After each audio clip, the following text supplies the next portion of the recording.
Sir जी, madam जी, हमको ये करना है, तो आपको पता चल जाएगा कि जो निर्देश मैंने दिया है वो स्पष्ट तरीके से बच्चों तक पहुंच गया है। अब आप कहिए ठीक है, तो फिर आप इसके अनुसार कार्य शुरू कीजिए। और ये बहुत जरूरी होता है अपने बच्चों से कक्षा कक्ष में कि जो भी इंस्ट्रक्शंस, जो भी निर्देश हम दे रहे हैं वो एकदम क्लियर होना चाहिए और बच्चों तक उसी रूप में पहुंचना चाहिए जिस रूप में हम उनको साझा कर रहे हैं। एक और चीज है, जब आप अभ्यास प्रश्नों को बच्चों के साथ हल कर रहे हैं, उनके कार्यों को देख रहे हैं, अवलोकन कर रहे हैं, तो हमेशा एक बात कही जाती है, प्रशंसा की संस्कृति। इसको अपनाने की आवश्यकता है और विशेष रूप से छोटे बच्चों के साथ। एक शिक्षक बच्चों के साथ रिजेक्शन मेथड में कभी भी सफल नहीं हो सकता। बच्चों ने जो भी कार्य किया है उसके लिए उनको पुनर्बलन चाहिए, उनको एक सकारात्मक प्रतिपुष्टि चाहिए। इसलिए यह बहुत ही आवश्यक है कि जब हम बच्चों के साथ अभ्यास कार्य करा रहे हैं तो जब बच्चों ने कुछ कार्य करके शिक्षक के सामने रखा, जिसको हम कहते हैं गलत है, सही है, जो भी स्थितियां हैं, थोड़ा सा उसने प्रयास किया, बहुत अच्छा प्रयास किया, लेकिन एक शिक्षक को हर एक बच्चे के साथ पहले कनेक्ट होने की आवश्यकता है, जो जिसको हम कह रहे हैं सीडीसी फॉर्मेट। ये सीडीसी फॉर्मेट हर क्षेत्र में, कक्षा कक्ष में ही नहीं, ये समाज में, हमारे परिवार में, लोगों के बीच, कार्यालय में, हर जगह यह फॉर्मेट जो है कार्य को बेहतर बनाने में मदद करता है, अधिगम को बेहतर बनाने में मदद करता है और संबंधों को, जैसे कि बच्चों के बीच में और शिक्षक के बीच में जो मित्रवत संबंध होता है उसको बेहतर बनाने में मदद करता है। तो शिक्षक से यह अपेक्षा होती है कि बच्चे जब अभ्यास कार्य को करके और शिक्षक के सामने रखें, शिक्षक उसका अवलोकन करें, तो पहले वो कनेक्ट हो। कनेक्ट होने का तात्पर्य पहले वो बच्चों को एप्रिसिएट करें उनके प्रयासों के लिए, जो भी उन्होंने प्रयास किया है। सही और गलत की बात नहीं है यहाँ पर, यहाँ बात यह है कि जो कुछ भी उन्होंने करके और आपके सामने रखा, शिक्षक के सामने रखा कि सर ये देखिए मैंने किया है, मैंने लिखा है, मैंने बनाया है, तो वहां पर आपको सबसे पहले कनेक्ट होना है। कनेक्ट होने का तात्पर्य आप उनको एप्रिसिएट करें, उनके प्रयासों को। और फिर चूंकि आपको शिक्षक के रूप में उनके कार्यों का संशोधन भी करना है, जो छोटी मोटी बच्चे गलतियां कर रहे हैं उनको भी आपको ठीक करना है, तो फिर आप वहां पर डिस्कनेक्ट होइए और फिर बात आप कर सकते हैं कि बेटा इसको ऐसे नहीं, ऐसे लिखा जाता है, अगर आप इसको ऐसे बना दें, इसका आकार ऐसे बना दें तो और बेहतर हो सकता है, यहां पर जो आपने मात्रा लगाई है। फिर आप जब उसको कहते हैं कि बेटा अब जाओ एक काम और दे रहा हूं, इसको भी करके लाओ, तो फिर आपको कनेक्ट होने की आवश्यकता है। फिर आपने जो उसके कार्यों को अभी तक देखा और बातचीत किया, फिर उसको कार्यों को अप्रिशिएट करिए, बहुत अच्छा तुमने प्रयास किया बेटा और तुम कर सकते हो, अब इस बार करो, देखो मैंने जो बताया इसका ध्यान रखना और फिर से करके लाओ। तो फिर अंत में फिर कनेक्ट होइए। और जब इस तरीके से आप एक बच्चे से वार्तालाप करेंगे, उनके अभ्यास कार्यों को लेकर के, उनके कार्यों को लेकर के, जो भी वो कक्षा कक्ष में कर रहे हैं, विद्यालय प्रांगण में कर रहे हैं, तो आप देखेंगे कि आप बच्चों के साथ अभ्यास कार्यों को बड़ी सफलता से पूरा भी कर रहे हैं, बच्चे उन अभ्यास कार्यों को कर भी रहे हैं और उनकी समझ लगातार विकसित भी हो रही है। आपके बीच से कुछ प्रश्न आ रहे हैं, जैसे एक प्रश्न आया है बहराइच से, शायद कल भी यह प्रश्न उठा था। एक बात मैं इन प्रश्नों को लेने से पहले आपसे साझा करना चाहता हूं। कल आप में से एक मिर्जापुर से प्रतिभागी ने लिखा था कि सर आप हमारे प्रश्न नहीं ले रहे, तो आप समझ पा रहे होंगे कि लगभग 3500 आप जैसे मास्टर ट्रेनर्स इस कार्यक्रम से जुड़े हुए हैं। ये हम सभी के लिए बहुत सौभाग्य की बात है, हम सब एक साथ मिलकर के बातचीत कर रहे हैं और 1 घंटे का हमारा सत्र है, 10:30 से 11:30, तो इसमें सभी के प्रश्नों को लेना थोड़ा संभव नहीं है। फिर भी हम लोग प्रयास करते हैं कि उन प्रश्नों को ले लिया जाए जो सर्वाधिक आ रहे हैं। तो एक प्रश्न आपके बीच से आया है, तथा और एवं में अंतर कैसे करें। और तथा और एवं जो शब्द हैं ये तत्सम, तद्भव और विदेशी शब्द हैं और ये एक जैसे ही हैं और तीनों जब हम मिश्र वाक्य या संयुक्त वाक्य बनाते हैं तो तीनों को हम जोड़ने के लिए प्रयोग करते हैं। तो आप इन तीनों का प्रयोग कर सकते हैं जहां आपको लगता है कि यह यहां पर इसका प्रयोग कर।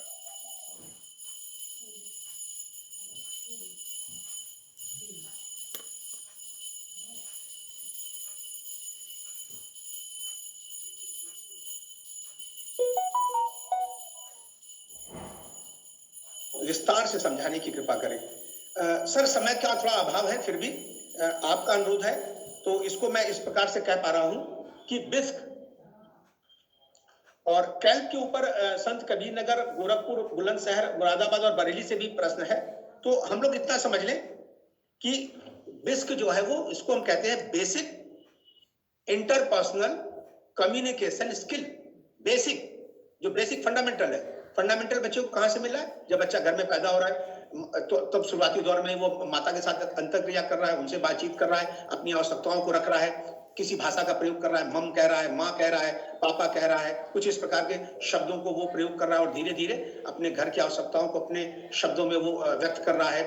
तो इंटरपर्सनल कम्युनिकेशन, इंटरपर्सनल मतलब जब दो लोगों के बीच में बातचीत हो रही है तो वो दो लोग घर में कौन है? माता है, पिता है, उनके भाई बहन है, घर के सदस्य हैं, परिवेश में लोग हैं, आसपास समाज में लोग हैं। तो वो स्किल उसके पास है, ये क्षमता हर बच्चे के पास है।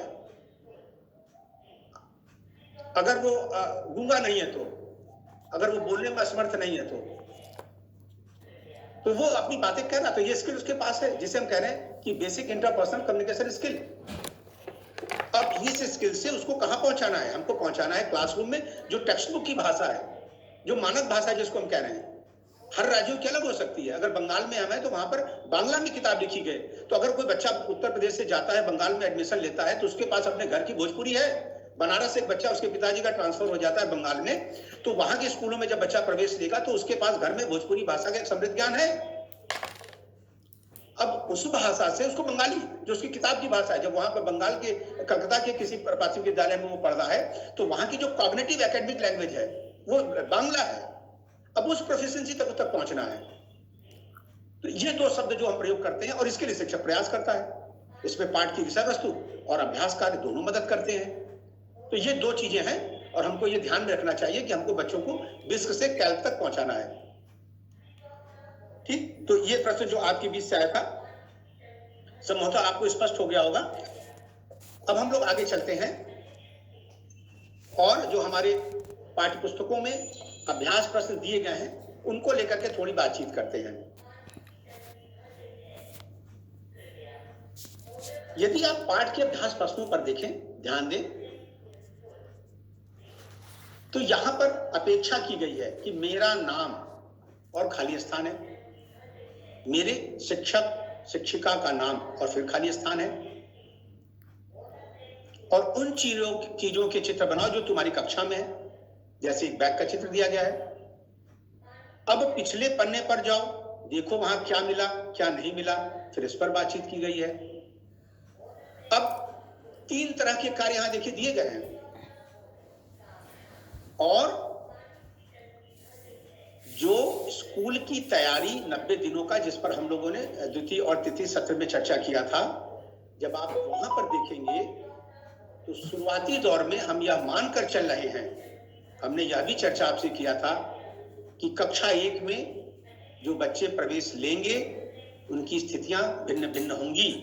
वो भिन्न भिन्न पारिवारिक पृष्ठभूमि से हमारे विद्यालयों में होंगे, वो भिन्न भिन्न क्षमताओं को ग्रहण किए हुए होंगे, वो विभिन्न स्तरों पर होंगे। जैसे कि कुछ एक के पास आंगनबाड़ी का अनुभव होगा, कुछ एक के पास घर में पढ़ने पढ़ाने का अनुभव होगा, कुछ एक किसी भी अनुभव के साथ नहीं होंगे, एकदम वो जिन्हें हम कह सकते हैं कि एकदम बेसिक स्तर पर होंगे। वो बच्चे जब हमारे पास होंगे तो शुरुआती दौर में हम इस बात का ध्यान रखेंगे, लेकिन यह तो अपेक्षा कर सकते हैं कि उन चीजों के चित्र बनाओ जो तुम्हारी कक्षा में है। आप उन्हें चित्र बना कुछ लाइनें खींचने के लिए या कल्पना के आधार पे कुछ ड्रॉ करने के लिए तो आप उम्मीद कर सकते हैं। तो यहां पर उन चीजों को लेकर के बातचीत की गई है और स्कूल की तैयारी के शुरुआती दिनों में इस पर बातचीत नहीं की गई है। यह कुछ दिनों के बाद है, जब यह माना जा रहा है कि बच्चे अब यह कर पाएंगे, तब उनसे अपेक्षा की जा रही है कि वो इन अभ्यास प्रश्नों पे अपनी प्रतिक्रिया दें लिखित और मौखिक रूप से। ठीक इसी प्रकार से यहां पर देखिए वर्णों की ध्वनियों को लेकर के कार्य किया जा रहा है। नाम के आधार पर जैसे कहा जा रहा है न की टोली, तो न की टोली का मतलब उन बच्चों की बात की जा रही है जिनके नाम में न ध्वनि आ रही है और उनको मिलाने की बातचीत की जा रही है। यह भी एक तरह से मौखिक गतिविधियां हैं। इस प्रकार से जैसे यहां पर बच्चों की जो रचनात्मकता है, उनकी जो कल्पना है, उसको लेकर के जो अंगुली की जो छाप है उसकी मदद से विभिन्न आकृतियों को बनाने का अवसर दिया जा रहा है। ठीक इसी प्रकार और आप एक बात और देख रहे होंगे, आपने देखा भी होगा, आप में से ये प्रतिक्रिया भी आई थी कि आपने किताबों का अध्ययन बहुत बेहतर किया है, सारे वर्णों को आपने ट्रेस किया, वो बातें निकल के आ गई कि वहां पर 50 वर्णों को शामिल किया गया है, 2 को नहीं शामिल किया गया है, जो अयोग वहां है। ये सारी बातें आपके बीच से आ चुकी हैं। आप देखिए यहाँ पे फिर कहा जा रहा है कि अपने अंगूठे की छाप से कुछ और बनाओ। अब यहाँ पहले तो 8 चिड़िया, कठपुतली, गठरी और अनार बनाने की बात की जा रही है, जो कि निर्देशन के तहत है, और फिर एक स्वतंत्र कार्य है कि आपको जो भी अच्छा लगे आप बनाइए। दोनों तरह का बच्चों को दिया जा रहा है इस अभ्यास प्रश्न के माध्यम से। ठीक इसी प्रकार से यहां पर देखिए केवल लाइन खींचना है, मिलाना है। जैसा बच्चे पढ़ पा रहे हैं और जो चित्र देख पा रहे हैं, ये शब्द पहचान की गतिविधि है, ये चित्र पहचान की गतिविधि है। खाली स्थान भरने की बात है और खाली स्थान भरने के माध्यम से भी बच्चों में जो तर्क की क्षमता है उसको विकसित करने की बातचीत की जा रही है। ठीक इसी प्रकार से आप आगे देखें, जब ये बच्चों से पूछा जा रहा है कि किन चीजों पर तुम झूले की तरह झूल सकते हो, अब यहां पर कल्पना करने की भी बात है, अनुभव की भी बात है और उसके आधार पर बच्चों से प्रतिक्रिया लेने की बात है और उनके विचार कि मुझे अमुक झूले पर झूलने में मजा आता है या इस पर डर लगता है और इस पर जब मैं झूलता हूं तो मुझे डांट भी पड़ती है। हो सकता है जब बच्चे स्कूल के फाटक पर झूल रहे हो तो उन्हें डांट पड़ती हो। अब इस तरह की प्रतिक्रिया लेने की बातचीत की जा रही है जब बच्चे स्वतंत्र रूप से अपनी बात कह पा रहे हो।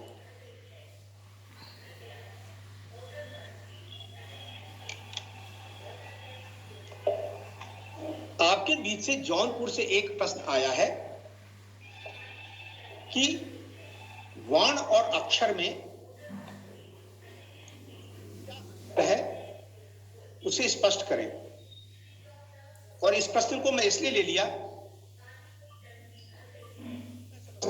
कि इस पर 2 मिनट की चर्चा करना आवश्यक है। भाषा शिक्षक के लिए ये बहुत, यदि वर्ण और अक्षर के बीच के अंतर को कहा जाए तो एक बहुत बड़ा अंतर है दोनों में।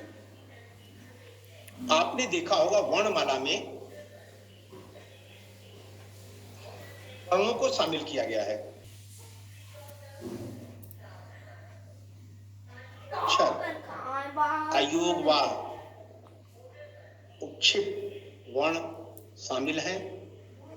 ये सभी वर्ण कहलाते हैं और जब इन्हीं वर्णों को बिना स्वर की सहायता से लिखा जाता है, अर्थात जब आपने देखा होगा क में हलंत लगा हो, ख में हलंत लगा हो, ग, तो वो स्थिति जो होती है वो वास्तविक वर्ण की होती है। वर्ण की यदि परिभाषा पर बातचीत करें तो जब हम बिना स्वर के उसे लिखते हैं तब उन्हें हम वर्ण कहते हैं और जब स्वर के साथ लिखते हैं तो उन्हें हम व्यंजन कहते हैं।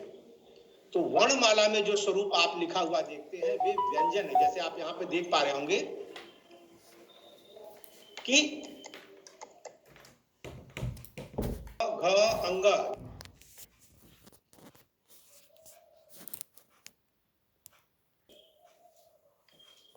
तो आपको यह पाठ्य पुस्तकों में, साहित्यों में लिखा हुआ मिलेगा।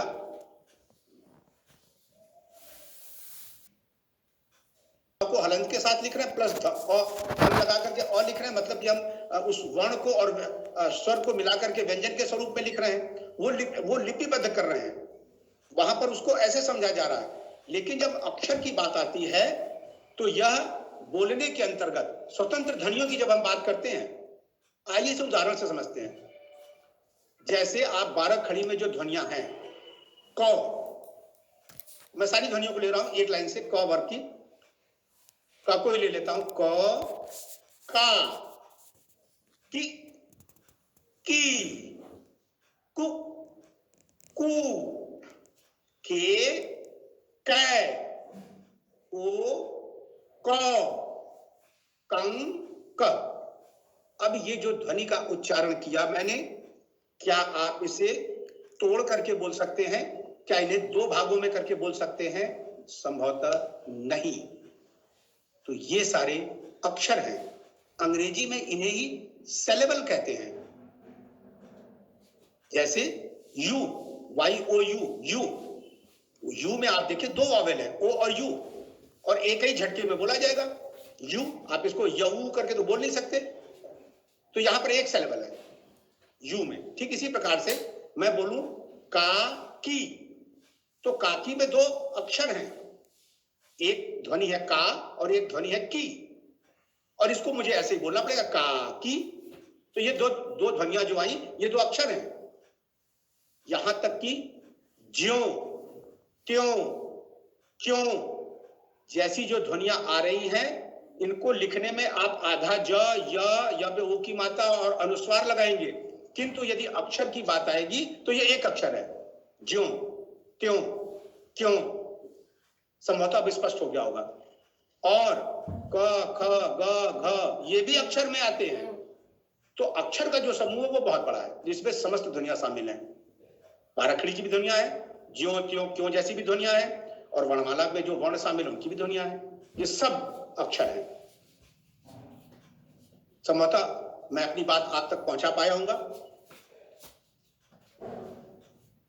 एक और प्रश्न आया जौनपुर से कि बच्चे को मातृभाषा से मानक भाषा की तरफ कैसे ले जाया जाए। इस पर हमने पहले के सत्र में भी बातचीत किया है, और यह बहुत सहज तरीके से एक शिक्षक कर पाता है जब शुरुआती दौर में वो बच्चों को उनके अनुभव के बारे में, जैसा हमने कहा, हम लोगों ने जो स्कूल की तैयारी में कहा है कि वो शुरुआती दौर में उनसे परिवेश से संबंधित और बाकी संदर्भित स्वास्थ्य से संबंधित बातचीत की जाएगी। तो वहां पर शुरुआती दौर में बच्चे अपनी मातृभाषा में ही बातचीत करेंगे, अपने घर की भाषा में ही बातचीत करेंगे, और शिक्षक उनको ध्यानपूर्वक सुनेगा, उस पर प्रतिक्रिया देगा। किंतु धीरे धीरे जब शिक्षक, भाषा सीखते कैसे हैं? भाषा हम तो ज्यादातर अनुकरण से सीखते हैं।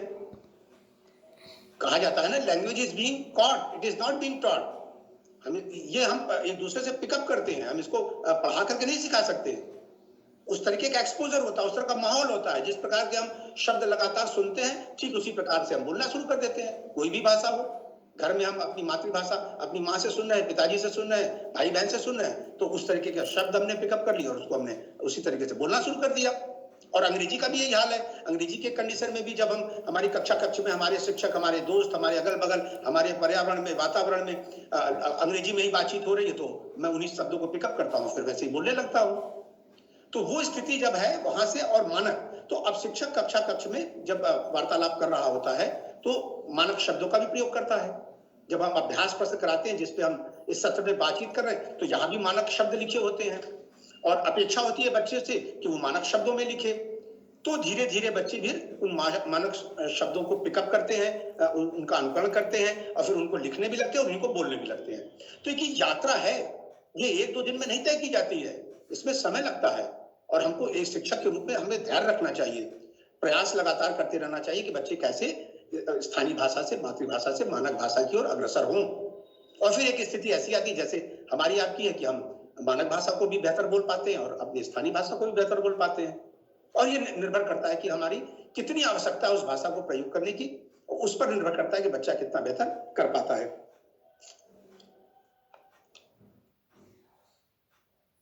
एक और आया है कि पाठ के ऊपर लाल खानों में कुछ अक्षर दिए गए हैं, ये क्या है? हाँ, इस पर भी चर्चा हो चुकी, पुनः ये प्रश्न आया, तो इसको भी हम आपके साथ साझा कर लें।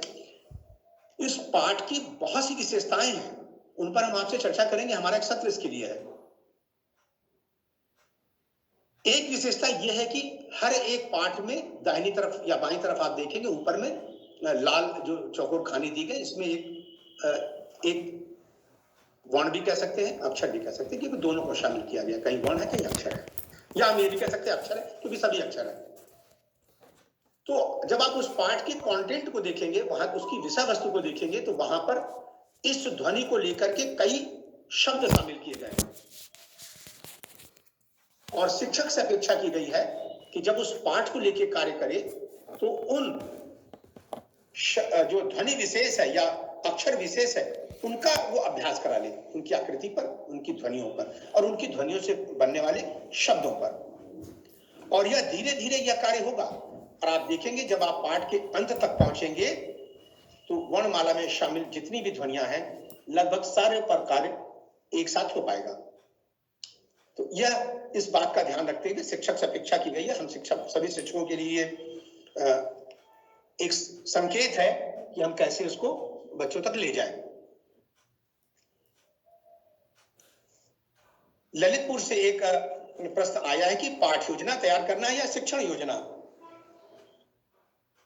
यह प्रश्न संभवतः कल भी कई लोगों के द्वारा उठाया गया और आप सभी के बीच में इन दोनों शब्दों को लेकर के शायद कुछ भ्रम है। अभी वर्तमान में जो शिक्षक डायरी हम सबको मिली है वहां पर शिक्षण योजना तैयार करने की बातचीत की जा रही है और आप सभी ने बीएड या बीटीसी करने के दौरान पाठ योजनाओं को बनाया था। तो आपके मन में और एक और प्रारूप था जब हम लोगों ने सतत और व्यापक मूल्यांकन को लेकर के शिक्षक डायरी बनाई थी, तो वहां पर भी एक प्रारूप था। जब हम शिक्षण संकेत और संकेतक और अधिगम संप्राप्ति की को लेकर के बातचीत करें तो वहां भी एक प्रारूप था। तो अलग अलग प्रारूप को लेकर के आपके अंदर मुझे ऐसा लगता है कि कुछ भ्रम की स्थिति है जिसको आप संदर्भित कर रहे हैं कि पाठ योजना या शिक्षण योजना। अगर इसको अंग्रेजी में कहा जाए तो पाठ योजना को हम कहते हैं लेसन प्लान और शिक्षण योजना को कहते हैं टीचिंग प्लान। नहीं मैम, अच्छा, तो जो कुछ हमें वहां जाइए है बच्चों को उसके लिए एक योजना हम बनाते हैं और जब किसी पाठ विशेष को लेकर के हम बच्चों के बीच में होते हैं तो जो विषय वस्तु उसमें शामिल होती है हर एक विषय वस्तु को अलग अलग करके पढ़ाते हैं, उसके लिए हम एक योजना बनाते हैं। तो आप इन शब्दों में बहुत ज्यादा उलझे नहीं, आप समझने का प्रयास करें कि जब हमें कक्षा शिक्षण के लिए जाना है वहां पर हमको तैयार होना है तो मुझे कैसे योजना बनानी है। जैसे वर्णमाला का ज्ञान बच्चों को देना है, उनकी समझ विकसित करनी है हमें, तो ये एक दिन में तो संभव नहीं है। मैंने कुछ और नहीं वहां रखा, तो वहां आपकी कोई शिक्षण योजना होगी कि मैं इस तरीके से बच्चों के साथ वर्णमाला की समझ विकसित करूंगा। किंतु एक दिन में आप दो वर्णों को लेकर कार्य करना चाह रहे हैं तो फिर आपकी एक और योजना होगी जिसको आप लेसन प्लान की तरह बनाएंगे और उस पर कार्य करेंगे। और ठीक इसी तरीके से आप पूरी अपनी जो उनका जो आपका लक्ष्य है उसको आप पूरा करेंगे। तो इस तरीके से हम पाठ योजना और शिक्षण योजना को देखते हैं।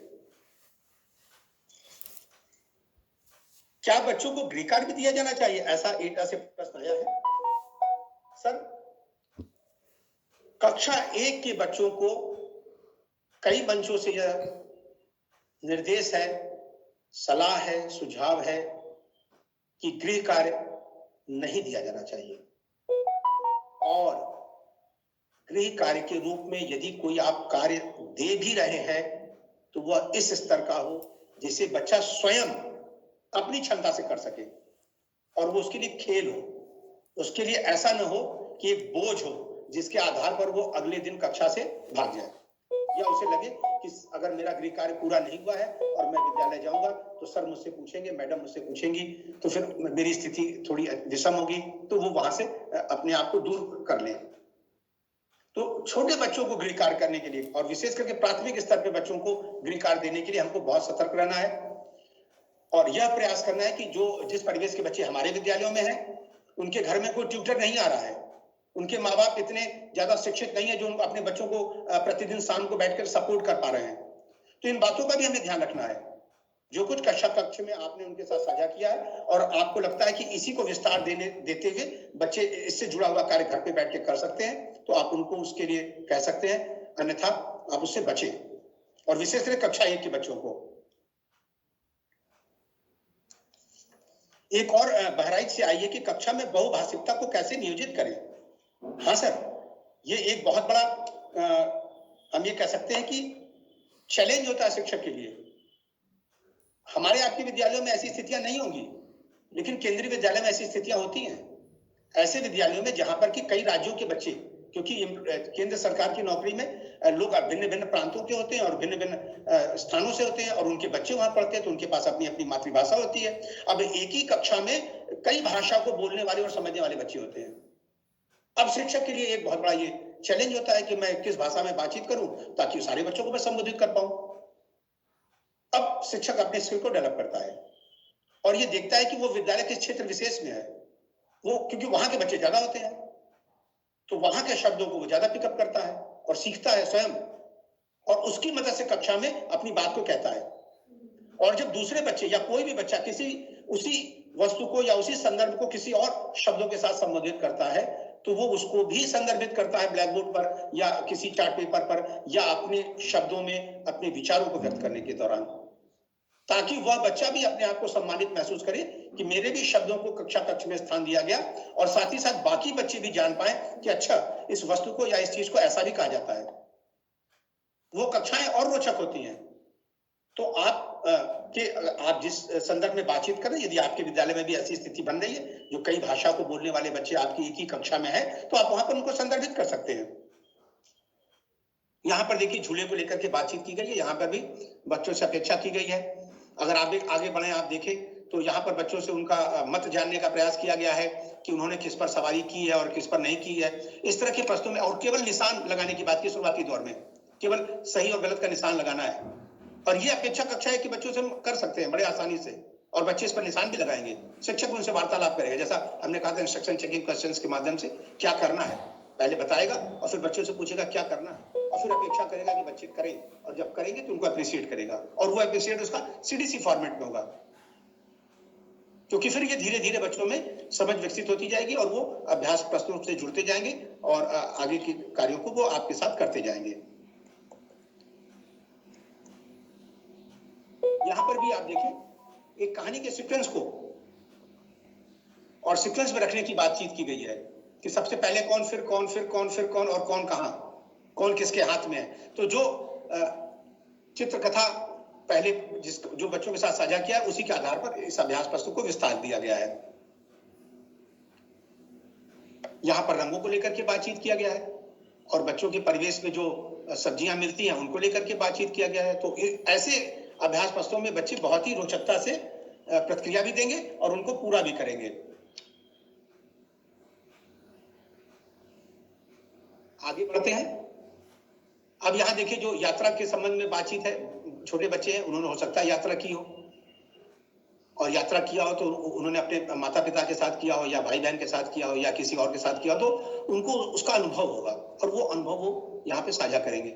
जैसे कि रेलगाड़ी से जाएंगे तो क्या टिकट लगेगा, तो स्वयं हो सकता है उन्होंने तो टिकट नहीं खरीदा हो, लेकिन उनको पता होगा या इन्होंने देखा होगा कि हमारे पिताजी ने तो टिकट खरीदा था या टीटी आया था तो उन्होंने टिकट दिखाया था। अब उस अनुभव के आधार पर वो यहाँ प्रतिक्रिया देगा। टिकट लगेगा तो पैसा भी लगेगा, या हो सकता है कि वो मुफ्त की भी सवारी हो, तो मुफ्त की सवारी के लिए संभवतः भैंस पर बैठने के लिए या उस पर अगर उसने किसी को देखा होगा तो उसके लिए तो वो मुफ्त सवारी है। तो अब बच्चों की विचार,